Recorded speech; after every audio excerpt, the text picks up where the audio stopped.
നമോവാകം.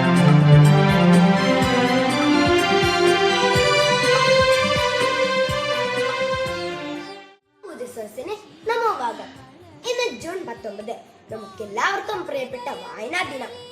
എല്ലാവർക്കും വായനാ ദിനത്തിന്റെ സന്തോഷം നിറഞ്ഞ ആശംസകൾ. വായിച്ചു വളരുക, ചിന്തിച്ച് വിവേകം നേടുക എന്ന മുദ്രാവാക്യത്തിലൂടെ കേരളത്തെ വായനയുടെ ലോകത്തിലേക്ക് ആനയിച്ച P.N. പണിക്കർ എന്ന പുതുവായൂർ നാരായണ പണിക്കരുടെ ഓർമ്മ ദിനമാണിന്ന്.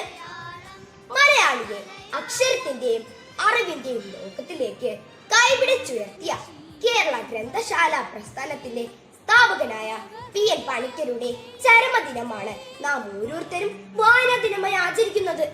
വായിച്ചാലും വളരും, വായിച്ചില്ലെങ്കിലും വളരും, വായിച്ചു വളർന്നാൽ വിളയും, വായിക്കാതെ വളർന്നാൽ വളയും എന്ന കുഞ്ഞുണ്ണി മാഷിന്റെ വരികളാണ് വായനാ ദിനം വന്നെത്തുമ്പോൾ നാം എല്ലാവരുടെയും മനസ്സിലേക്ക് ഓടിയെത്തുക.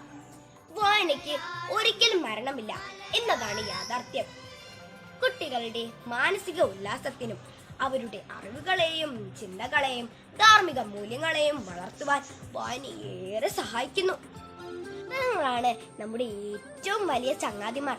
ആ പുസ്തകങ്ങളെ ഹൃദയത്തോട് ചേർത്ത് പിടിക്കാം. വായന അറിവിന്റെ കണ്ണാടിയാണ് എന്ന ചിന്ത ഓരോ മലയാളിയുടെയും മനസ്സിൽ നിറഞ്ഞു നിൽക്കട്ടെ. ഓരോ വീടുകളിലും ഒരു പുസ്തക ശേഖരണമെങ്കിലും വേണം. കഴിവിനനുസരിച്ച് വായിക്കണം. വായിച്ച് വായിച്ച് കഴിവ് വർദ്ധിപ്പിക്കണം. ലോകത്തിന്റെ വെളിച്ചമാണ് പുസ്തകങ്ങൾ. ഗ്രന്ഥശാല ഇല്ലാത്ത ഗ്രാമം കേരളക്കരയിൽ ഉണ്ടാകരുതെന്ന് സന്ദേശം നൽകിയ P.N. പണിക്കരുടെ ദീപ്തമായ സ്മരണയിൽ ഞാൻ നമിച്ചുകൊണ്ട് എല്ലാവർക്കും നല്ലൊരു വായനാ ദിനം ആശംസിച്ചുകൊണ്ട് നിർത്തുന്നു. നന്ദി, നമസ്കാരം. P.N.